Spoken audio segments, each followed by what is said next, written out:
CM గారికి విన్నవించేది ఒకటే, మీ ప్రభుత్వం ఏర్పడి 15 months ఇప్పటికీ కంప్లీట్ అయ్యిందండి. మీరు ప్రభుత్వం ఏర్పడక ముందుకే మాకు హామీ ఇచ్చారు, మీ ప్రభుత్వం వచ్చాక మమ్మల్ని ఎస్టీలలో చేర్స్తా, బోయ వాల్మీకిని ఎస్టీలో చేర్స్తా అని చెప్పేసి మాట ఇచ్చారు. ఆ మాటని ఇప్పటి వరకు కనీసము దాని ఆచరణ కూడా స్టార్ట్ చేయట్లేదు. కనీసం దానికి ఒక రూట్ మ్యాప్ లాగా మాకు ఒకటి చెప్పినది బాగుంటది. ఎలాంటి ఇంటిమేషన్ లేకుండా ఇప్పటి వరకు దాన్ని ఎలాంటి ముందుకు పోనీయకుండా, మాకు ఎలాంటి ఇన్ఫర్మేషన్ ఇవ్వకుండా, మమ్మల్ని కలవకుండా చేయకుండా, ఎలాంటి దానిలకు మాకు ఇన్వైట్ చేయకుండా పెడుతున్నారు. ఎక్స్పెషల్లీ ఈ బోయ వాల్మీకి దాని గురించి. సార్ మేము విన్నవించేది ఒకటే, మేము ఈ మధ్యలో వచ్చిన మా కులం కాదండి మాది.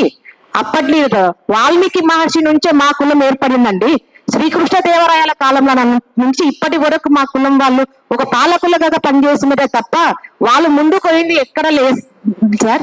దయచేసి మాకంటూ ఒక గుర్తింపు ఇచ్చి మమ్మల్ని ఎస్టీలో కలపాలని చెప్పేసి మేము విన్నవించుకుంటున్నాము.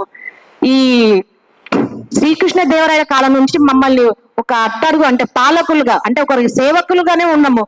ఇప్పటికీ కూడా ఆంధ్రప్రదేశ్, కర్ణాటక, తమిళనాడు అక్కడ కూడా బోయ అంటే ఒక రెడ్డి పెద్ద పెద్ద కుల వాళ్ళ కింద మేము ఒక బానిసలుగానే ఉంటూ పనిచేస్తున్నట్టు దాఖలే ఉంది, కానీ మా కులం ముందరు పోయినట్టు ఎక్కడ కూడా దాఖల్లో లేదండి.